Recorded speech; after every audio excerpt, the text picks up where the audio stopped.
Assalamualaikum warahmatullahi wabarakatuh. Bagaimana kabar anak-anakku? Semoga sehat semua ya. Hari ini bersama saya Bulita, kita akan belajar teks eksplanasi. Sebelum memasuki materi pembelajaran, kalian harus mengetahui tujuan dari pembelajaran hari ini. Yang pertama, mampu menganalisis struktur teks eksplanasi. Kemudian yang kedua, mampu menganalisis kebahasaan teks eksplanasi. Dan yang ketiga, mampu menulis teks eksplanasi dengan memperhatikan struktur dan kebahasaan. Yang akan kita pelajari di slide kali ini, yang pertama yaitu pengertian dari teks eksplanasi, kemudian strukturnya, yang ketiga kebahasaannya, dan yang keempat nanti ada contoh dari teks eksplanasi. Sekarang kita masuk ke pengertian teks eksplanasi. Merupakan teks yang menceritakan atau menjelaskan proses terciptanya sesuatu yang terjadi secara alamiah atau proses terjadinya fenomena alam maupun sosial. Jadi teks eksplanasi, kita sering ya dalam bahasa Inggris explain, yaitu menjelaskan atau menceritakan. Di sini yaitu proses terciptanya sesuatu secara alamiah atau proses terjadinya fenomena alam, bisa fenomena alam, sosial, atau budaya. Contohnya, proses terjadinya tsunami, gerhana bulan, atau fenomena sosial tentang maraknya LGBTQ di Indonesia, atau budaya ya, biasanya budaya silaturahmi ketika hari Lebaran, itu kan hanya terjadi di Indonesia saja. Kemudian yang kedua, struktur dari teks eksplanasi. Struktur teks eksplanasi itu ada 3. Yang pertama, pernyataan umum, deretan penjelas, kemudian interpretasi. Untuk interpretasi itu sifatnya opsional, jadi boleh ada, boleh tidak. Untuk pernyataan umum, itu berisi tentang penjelasan umum tentang fenomena yang akan dibahas. Bisa berupa pengenalan fenomena tersebut atau penjelasannya. Jadi di pernyataan umum, itu nanti penulis itu menjelaskan secara umum fenomena apa yang akan ditulis di teks eksplanasi itu. Lanjut ke struktur yang kedua, yaitu deretan penjelas. Deretan penjelas berisi tentang penjelasan proses mengapa fenomena itu bisa terjadi atau tercipta dan bisa terdiri lebih dari satu paragraf. Kalau untuk pernyataan umum, satu paragraf itu sudah cukup mewakili dari penjelasan umum apa yang akan dibahas. Tapi untuk deret penjelas itu karena berisi penjelasan proses, maka bisa lebih dari satu paragraf. Deretan penjelas mendeskripsikan dan merincikan penyebab dan akibat dari sebuah bencana alam yang terjadi.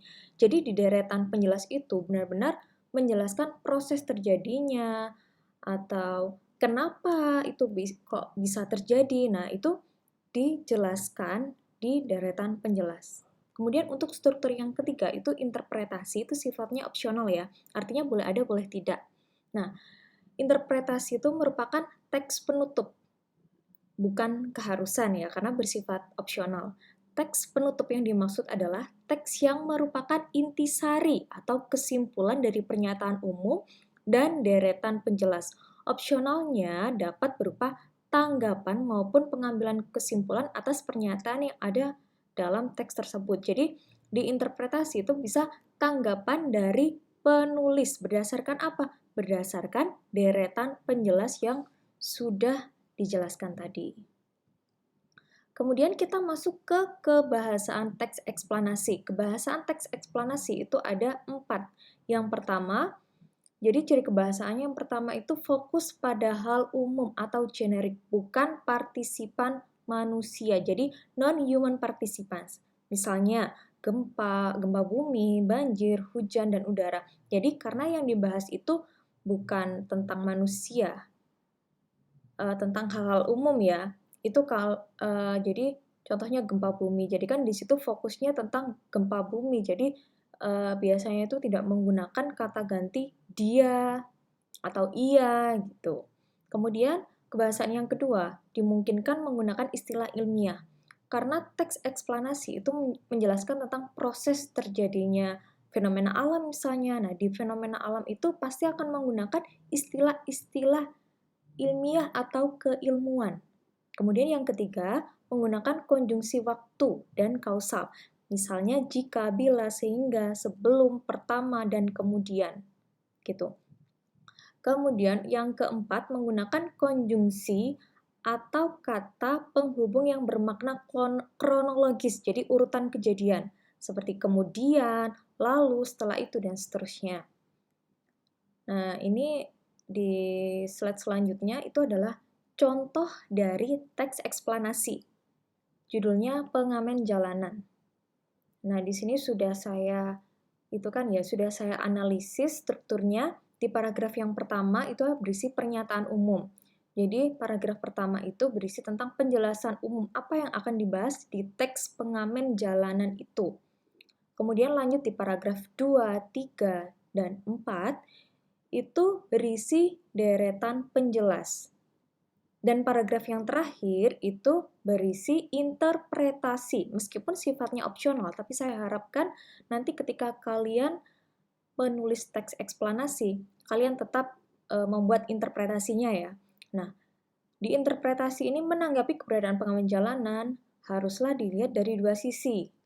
Nah, karena di deretan penjelas tadi itu ada dijelaskan bahwa adanya pengamen jalanan itu ada positif dan negatifnya. Nah, jadi di interpretasi itu berisi tentang kesimpulan, bisa juga tanggapan dari penulis. Begitu.